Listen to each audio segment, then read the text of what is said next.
Então, iniciou aqui nossa gravação. E aí, relembrando aqui alguns tópicos em relação ao nosso terceiro período. Né? Nós estamos aqui no último tópico, né, sobre gravitação. A gente vai encerrar o nosso terceiro período. A próxima semana eu vou fazer um exercício dessa parte, né, de gravitação.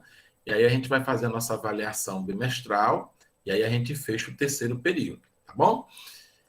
Fechando o terceiro período, todas as atividades que vão estar lá depois de fechar vai ficar sem acesso. Então, eu aconselho aqueles que estão devendo alguma coisa, vai lá na sala do Google, responde a atividade, assiste às aulas do nosso canal, né? Aqueles que não são inscritos, se inscrever, né? Para poder estar acompanhando, né? As nossas aulas, né? Que todas as aulas são gravadas, né? Lá no canal do YouTube.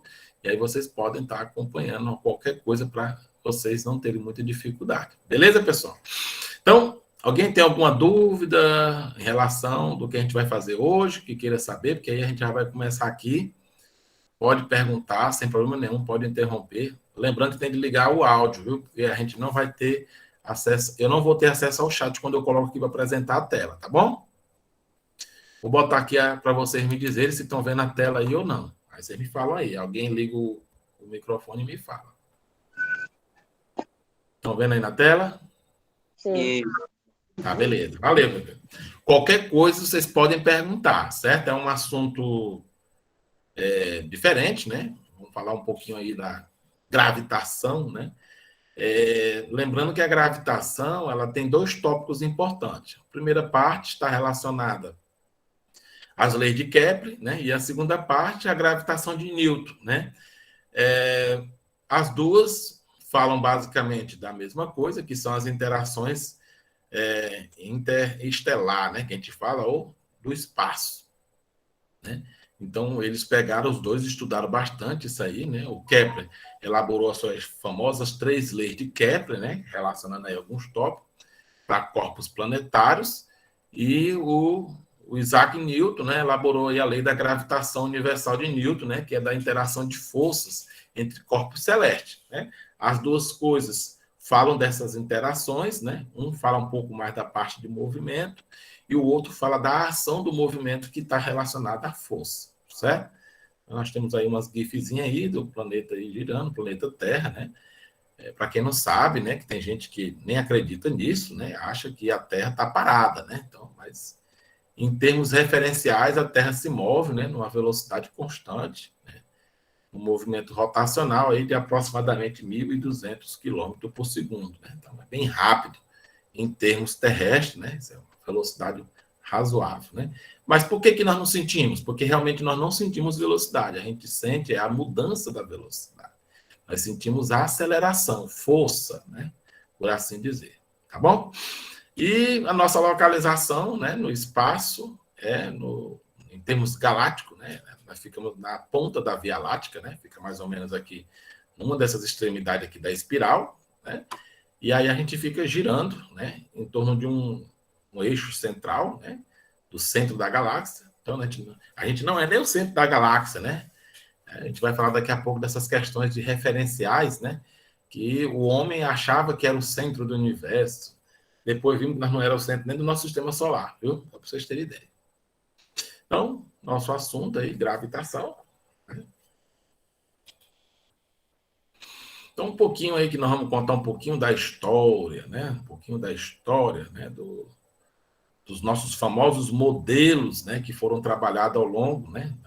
O geocentrismo, né? O geocentrismo é o que dizia que a Terra era o centro, né? E aí, como eu falei para vocês, hoje, em termos referenciais, vimos que a Terra não é nem o centro do sistema solar. Imagine o centro do universo, como era pensado no passado. Aí veio depois o heliocêntrico, né? Que dizia que o Sol era o centro do universo. Então, vendo aí que o Sol não é nem ele é o centro, entre aspas, né? Porque se a gente for falar em termos de circunferência, nós não trabalhamos com a circunferência, e sim uma espiral, né? Uma espécie de uma circunferência torta, né? Por assim dizer, né? Uma elipse, e não uma circunferência perfeita, como era se imaginado no passado. Então, o modelo geocêntrico, né, de Cláudio Ptolomeu, século II, né, depois de Cristo, formulou que o universo com a Terra ao centro modelo que duraria até o século XVI, né, com discussões de Galileu e Copérnico. Né? Então, foi um modelo que durou aí um bom tempo, apesar que antes já se dizia isso, né, o Cláudio só elaborou, né, essa teoria, mas isso já antes era falado pela própria igreja, né? Os filósofos do passado tinham essa concepção também, né? Apesar que tinha outros que eram contrários, né? Mas aí foi o Cláudio Ptolomeu, no século II depois de Cristo, que formulou realmente esse geocentrismo. A obra principal de Ptolomeu, né, ficou conhecida como a Magestor, né? Um estudo sobre a astronomia composta por 13 livros, né? Então, o modelo heliocêntrico, né? O médico e astrônomo polonês Nicolau Copérnico revolucionou o pensamento sobre as teorias orbitais, né? Propôs a teoria heliocêntrica, desagradando, né, os religiosos, né? Aí aqui foi uma confusão, né? Porque a igreja já tinha aceitado, né, o modelo de Cláudio Ptolomeu, e aí vem um cara, né, o Nicolau Copérnico, vem com essa do heliocêntrico, né? E como é que se vai tirar, né, que a ideia da igreja era, se Deus criou o homem, né, e Deus era um ser perfeito, não ia colocar o homem, né, com a sua imagem e semelhança em qualquer lugar no universo, ia colocar onde? No centro. Aí vem um cara, né, propõe que na realidade nós não somos nem o centro, né, nem do nosso próprio sistema solar. Imagine o centro do universo, né? Então isso aí criou bastante conflito, inclusive algumas pessoas foram queimadas na fogueira, né, por essas palavras tão fortes de não ser o centro do universo até. Então, o modelo heliocêntrico tinha essa característica. Né? Sabemos hoje também que não é o Sol o centro do universo. O Sol é aproximadamente o centro, né? Um dos centros do sistema solar, tá bom? Aí, como eu falei para vocês, a nossa primeira parte em relação à gravitação, nós vamos falar das famosas leis de Kepler, né? Se referindo em muitas observações por Tycho Brahe, né, o alemão Joseph Kepler, né, chegou em 3 leis básicas do movimento orbital. Né? Ele fala das órbitas dos planetas. Né? Então, a primeira lei, a famosa lei das órbitas, que fala que todos os planetas executam uma órbita elíptica em torno de um dos seus centros, né? Com corpos no chamado foco central, certo? Porque uma órbita elíptica ela tem 2 focos, né? Foco 1 e foco 2. Né? Então, era essa a ideia do Kepler. Segunda lei, lei das áreas, né? Que diz o quê? Que um corpo celeste, no caso o planeta, uma lua, qualquer corpo que orbite outro, ele vai varrer áreas iguais em tempos iguais. Essa é a ideia. E a terceira lei, que é a lei dos períodos, né? Fala que o quadrado do período de uma órbita, né, de um corpo celeste em torno de um outro, é proporcional ao raio, o cubo do raio médio, né, dessa órbita. Bem interessante, a gente vai falar todas essas formulações aqui, fazer as 2 descrições para vocês. Lembrando que isso aqui vai estar no PDF para vocês, tem no livro de vocês, então vocês não vão precisar esquentar muito bem. O que é que eu quero de vocês em termos básicos? Eu quero que vocês estudem isso hoje, né? De preferência o máximo possível, né? Ler e reler algumas vezes, para que vocês internalizem sobre essas regrazinhas, né? De movimento, primeira lei, né? Então, tá aqui. Então, a lei das órbitas diz que a trajetória da órbita dos planetas é em torno do Sol, né? Ele faz uma especificação em termos do Sol, mas isso aqui vale para qualquer corpo celeste que orbite outro corpo celeste. A regra é a mesma, para vocês terem ideia o quanto essa lei dele aqui é importante. Então, quando está próximo do Sol, nós chamamos isso de periélio, né? Quando está mais distante do Sol, nós chamamos isso de afélio, né? Então, no periélio, a velocidade orbital do planeta é máxima e no afélio, a velocidade orbital do planeta é mínima, ou seja, ele vai mais devagar. E a gente vai perceber isso quando for falar lá da lei das áreas, né? Porque ele vai percorrer uma área maior no mesmo tempo que o outro percorre uma área menor. Então, que é proporcional ao tempo, né? Então, a gente tem aí uma relação aí da força, né, gravitacional do planeta, né, em relação à Terra. E aí ele vai fazendo esse movimento aí, que é um movimento variado, certo? Então, esse movimento aí varia, né? Tá aqui, ó. Olha. Aí, agora aqui eu vou aplicar de novo a mesma força. E aí eu vou ter o quê? Observe que agora eu vou ter uma desaceleração, né? Então, ele vai continuar, né? Porque lá no espaço não tem atrito, então depois que ele começa o movimento, ele já desacelera, né? Então, a gente tem aí o movimento variado. Então, aqui ele tem uma velocidade e aqui ele tem uma outra velocidade. Ao longo de todo o percurso, ele muda a velocidade com o tempo, tá bom? Então, vamos lá para a nossa segunda lei, que é a lei das áreas, né? Que tem um pouquinho a ver, o motivo lá das órbitas, né? Mantém aqui a mesma órbita. O planeta aí se movendo, né? Então, você tem aí, ó, observa, varreu aqui num determinado tempo, uma determinada área, né? Se eu pegar um outro trecho no mesmo tempo, eu vou pegar um outro trecho com o mesmo tempo, certo? Então, ele vai varrer uma área igual, certo? O que é que eu tenho aqui? Observe que nesse trecho ele percorre um caminho maior, mas essa área aqui é igual a essa área aqui, certo?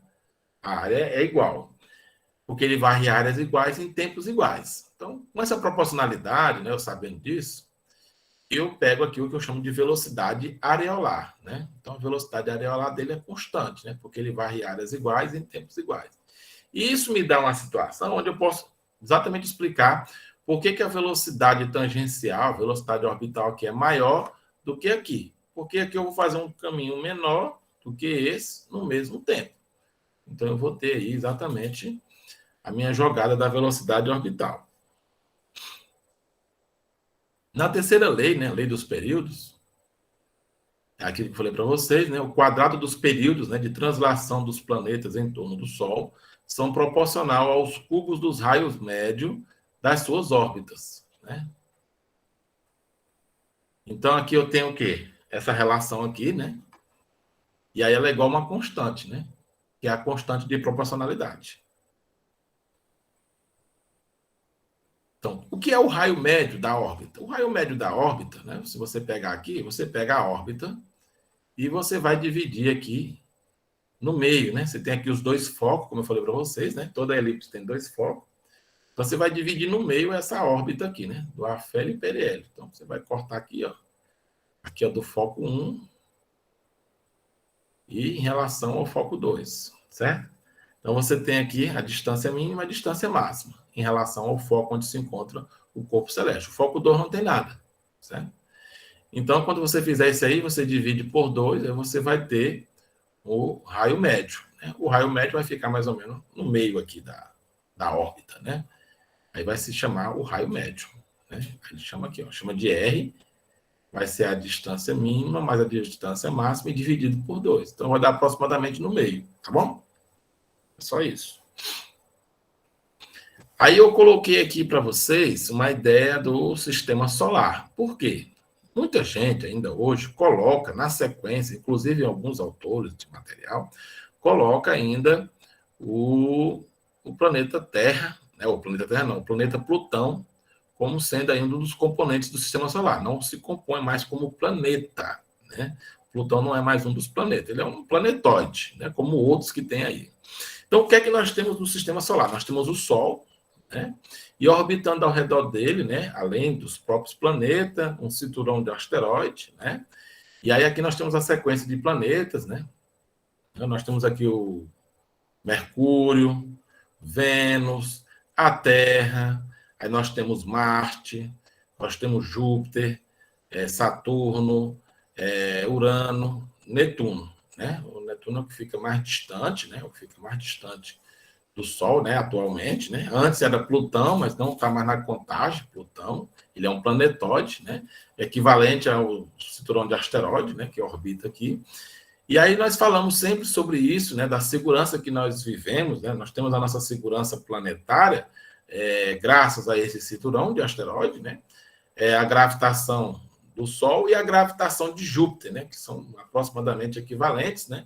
Então, basicamente, todo o corpo celeste que orbita, né, o espaço sideral, o risco de cair na Terra é pequeno por consequência da atração gravitacional tanto do Sol quanto de Júpiter e esse cinturão de asteroides. Mas isso é só para vocês terem uma ideia da nossa segurança, né? Mas isso não quer dizer que estamos tão seguros, ainda corremos muito risco, tá bom? E nas observações, como eu falei para vocês, as 3 leis de Kepler são válidas para qualquer sistema em que um corpo, né, gravita em torno de um outro corpo central. A lei das órbitas não exclui a possibilidade da órbita descrita por um planeta ser circular. Ele não tira essa conclusão, certo? Só que a gente, daqui do sistema solar, são elípticas, mas pode existir um planeta, né, que tem uma órbita de circunferência. Tá? É um caso particular de elipse. Se considerarmos circular a trajetória descrita por um planeta em torno do Sol, o raio médio da órbita corresponde ao próprio raio da circunferência. Então, só isso, tá bom? No nosso caso, né, os corpos que orbitam ao redor da Terra, o ponto da órbita mais próximo da Terra recebe o nome de perigeu. É o caso da Lua, né? Perigeu e o apogeu mais distante, né? A Lua, quando está mais próximo da Terra, é o perigeu. Quando está mais afastado, é o apogeu. Então, agora nós vamos falar da segunda parte, né, do que eu falei para vocês, que é a lei da gravitação universal de Newton. Por que eu peço que vocês leem, releem, né, hoje? É como se fosse a atividade de vocês hoje, seria vocês fazer essa releitura, para que vocês possam internalizar para o nosso próximo encontro, fazer as questões relacionadas a esses tópicos, tá bom? Então, como eu falei para vocês, 2 corpos atraem-se gravitacionalmente com forças de intensidade diretamente proporcional ao produto de suas massas e inversamente proporcional ao quadrado da distância que as separa seus centros de gravidade, ou seja, seus centros de massa, tá bom? É melhor, aí depende muito das coisas. Então, isso aqui corre muito uma brincadeira que o pessoal gosta de dizer assim, ó, então o que está essa letra dizendo? Que massa atrai massa, né? Então, imagine 2 pessoas aí se atraindo mutuamente, né? Essa percepção, quando são massas equivalentes, você não tem, assim, uma ideia bem fixa disso, porque são massas iguais, então praticamente as forças que um interagem com a outra não dá para ser percebida, né? Mas se você fosse usar, né, bem a ideia do conceito, seria mais ou menos uma situação como essa daí desses dois personagens, tá bom? Aqui a regra, né, a chamada lei de descrição matemática, né, da força de atração entre 2 corpos, né? Essa constante aqui nós chamamos de constante gravitacional, né? Um valor bem pequeno, comparado, por exemplo, com a constante elétrica que vocês vão falar lá no 3º ano, certo? Onde G é chamada constante de gravitação universal. Seu valor está aí na ordem de 10 a menos 11, né? Então, o valor do sistema internacional. É um valor pequeno. Aqui nós temos uma ilustração, né, do espaço, né? Uma gifzinha aí que a gente colocou, certo? Então, vamos para nossas observações. Então, aqui nós temos a massa 1, que chamou de massa A massa 2, que chamou de massa B, e aí elas vão interagir, né? Aqui estão os seus centros, elas vão interagir aí, né, com a distância entre os seus centros, chamada distância D, e aí o A vai fazer uma força em B, o B vai fazer uma força em A, e essas forças são iguais. Essas forças são iguais e essas forças são definidas pela lei da gravitação universal, né? Conta a lenda, né, que Newton elaborou essa regra aí debaixo de um pé de maçã e a maçã caiu na cabeça dele e elaborou. Claro que isso é um pouco da mitologia das coisas. Ele não foi essa observação que deu a ele essa conclusão.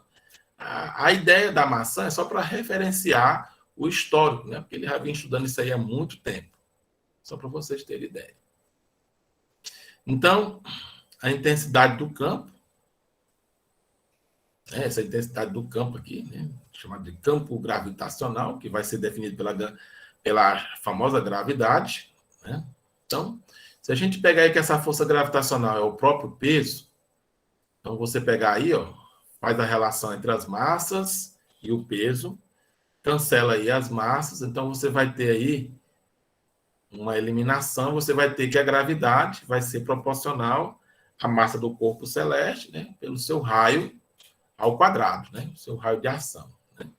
E aí você tem a nossa gravidade. caso o corpo esteja numa altura H em relação a essa superfície, aí você vai ter que fazer uma complementaridade, certo? Aí você vai colocar aqui na outra altura, então você vai ter que completar aí essa distância. Então, só muda isso, mas não quer dizer que... Claro que com a distância vai diminuir aí o campo gravitacional. Então, tá aqui uns exemplos, né? À medida que a gente vai se afastando aí da superfície, o G vai diminuindo, né? Até a gente chegar no que ele chama de microgravidade, no caso da Terra, né? Os corpos que ficam orbitando, né? Acima da atmosfera, então eles ficam sob a ação de microgravidade, né? Nós temos uma estação, né? Espacial que fica ao redor da Terra aí girando, e lá as pessoas que se encontram lá estão sobre uma gravidade menor, às vezes até zero, quase zero, né? Por assim dizer. Aí nós temos aqui os satélites, são corpos que orbitam. Nós temos satélite de telecomunicação, satélites espião, e nós temos a estação espacial, né, que está orbitando hoje o nosso planeta. Então, nosso planeta é cheio de corpos orbitando, inclusive o primeiro de todos, que é a Lua, né? A Lua orbita em torno da Terra. Né? E aí, como é que é esse movimento? É um movimento orbital, né, aproximadamente circular, e se move com uma certa velocidade, né? E essa atração aí da força gravitacional gera uma força centrípeta, e essa força centrípeta é responsável pelo movimento aí desse corpo celeste. Então, essa velocidade aí, chamamos de velocidade orbital, ela é definida aí por essa equaçãozinha matemática aí, certo? Então, aqui nós temos uma ideia, né? Eu gosto até de contar isso como uma história, né? A história da Lua, né? Eu gosto muito de brincar, né? Essa historinha. Como é que é essa historinha, professor? Diz que existe um gigante, né? Um gigante. Isso é uma história, gente, não é uma verdade, certo? E aí ele, certa vez, esse gigante na Terra, pegou uma massa de lama que estava no chão, aí pegou essa massa de lama, e aí a massa de lama que ele estava moldando na mão caiu. Aí ele achou estranho, pensou que estava viva essa massa de lama, né? E aí ele futucou essa massa de lama com um pedaço de pau, e aí ele observou que ela não se mexia. Então ele pegou de novo aqui ela, aí jogou mais distante, aí ela caiu uma certa distância. Aí ele jogou novamente, ela caiu uma outra distância. Ele jogou novamente, ela caiu uma outra distância. Jogou com mais força, e aí ela caiu mais distante ainda. Ele jogou com tanta força que ela ficou girando ao redor da Terra. Aí a brincadeira do gigante é que essa massa de lama é a nossa Lua, certo? Mas só para vocês terem ideia, né, que é de onde se tiram bastante, né, sobre isso, que a Lua já fez parte da Terra, né? A Lua é um pedaço da Terra, muito tempo atrás saiu, né? Mas só para vocês terem ideia, que todo corpo que orbita, ele, em tese, ele está em um movimento ao redor da Terra devido a um lançamento, né, desse corpo em relação à Terra. Os satélites, eles estão basicamente numa queda livre, né? E aí, depois que essa queda livre começa, como não tem atrito aqui nessa órbita, então ele começa a girar em torno, né, indefinidamente em torno da Terra. Então, para uma dada velocidade, o projeto não retornará mais para a superfície do planeta. Ele vai permanecendo em órbita em torno dele, né? E aí está aqui a velocidade aproximada que deve ser jogada esse corpo, para que depois que ele comece a orbitar, ele não volte, né, dessa altura aí que ele está falando, da órbita, tá bom? Então, agora nós vamos falar de velocidade de escape, que esse é um dos maiores problemas, por exemplo, das viagens espaciais, né? Por exemplo, tirar, né, esse corpo da Terra é muito complicado, fazer um lançamento como esse, né? Tinha até um pessoal que gostava de brincar, que achava que quando um cara atirava, né, com um revólver para cima, achava que a bala não voltava mais, ela volta, porque ela não atinge essa velocidade de escape, que é a velocidade de escapar da órbita da Terra.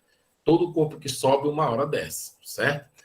Então, essa velocidade de escape, ela tem um valor aqui aproximado, né? Aqui a velocidade aproximada de 11,2 km por segundo. Gente, aqui para quem tem dúvida, isso aqui é um valor de velocidade muito alto mesmo.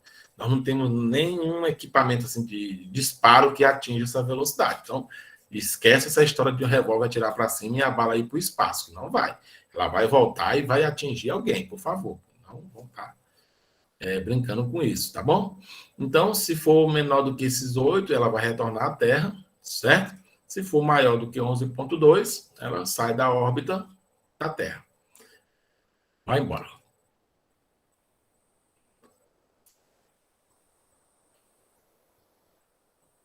Então, aqui nós temos algumas fotos, né? De pessoas que estão no espaço, né?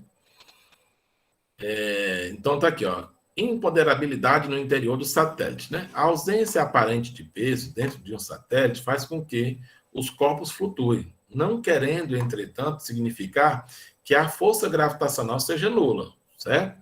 Isso é devido ao fato da força gravitacional fazer o papel da força resultante centrípeta para manter o satélite em órbita, né, ao redor da Terra, certo? Essa órbita aí. Aí que o cara diz, a gravidade zero. Não, aqui é porque ele está fazendo um papel de anulamento, mas não quer dizer que não tem força. Ele está aí sem uma gravidade, né, com aquilo que eu falei para você, de microgravidade. Mas tem força de interação. Vamos falar um pouquinho dos satélites geoestacionários, né? Esses satélites estacionários são os satélites de comunicação, né? Uma característica deles, eles ficam basicamente na linha do Equador, certo? O maior número de satélites geoestacionários nessa linha aí é dos americanos, viu, pessoal? Só para vocês terem ideia. Recebe esse nome pelo fato de se apresentarem parados em relação ao referencial da Terra, certo? Então, eles ficam girando junto com a Terra. Giram na mesma velocidade da Terra, giram em torno do seu eixo. Condições para que eles fiquem nessa órbita geoestacionária. Sua órbita deve ser circular, contida no plano equatorial da Terra. Seu período de translação deve coincidir com o período de rotação da Terra, ou seja, dá um giro ao redor da Terra em 24 horas, igual que a Terra dá um giro em torno do seu próprio eixo em 24 horas. Seu raio de órbita deverá ser 6,7 o raio da Terra, aproximadamente, ele tem que estar bem acima da superfície da atmosfera. E aí nós temos a localização desse satélite, certo? Quer ver dar problema, por exemplo, essas empresas, que não é o caso ontem, por exemplo, do que nós falamos do pessoal aí do Twitter, eles têm um satélite deles lá também, pode até não ser deles especificamente, mas eles alugam um satélite lá que fica orbitando. O problema também deles pode ter sido também lá no satélite, né? Então, as grandes corporações, os países, têm satélites como esse, grandes empresas de telecomunicações têm satélites como esse lá, orbitando e mandando, enviando e recebendo dados do satélite para cá, para a Terra, certo? Só para vocês terem ideia. É um dos problemas que pode ter sido também o problema de ontem do colapso do WhatsApp, né? Então, pessoal, como eu falei para vocês, hoje a nossa aula seria basicamente essa apresentação. E o que vocês acharam aí? Dá para vocês fazerem essa releitura, se aprofundar para a gente fazer o exercício na próxima semana? Queria aí a resposta de vocês. Dá para fazer? Dá, sim, senhor. Pois pronto. Eu vou botar lá o PDF disso aqui. Vocês podem também fazer pesquisa mais, certo? E aí na outra semana a gente vai fazer só exercício dessa parte aí. Eu acho uma parte interessante, né? Tem uma história por trás. É bem interessante vocês estarem se aprofundando, se vocês assim desejarem, tá bom? Ok? Então, vou parar aqui a gravação.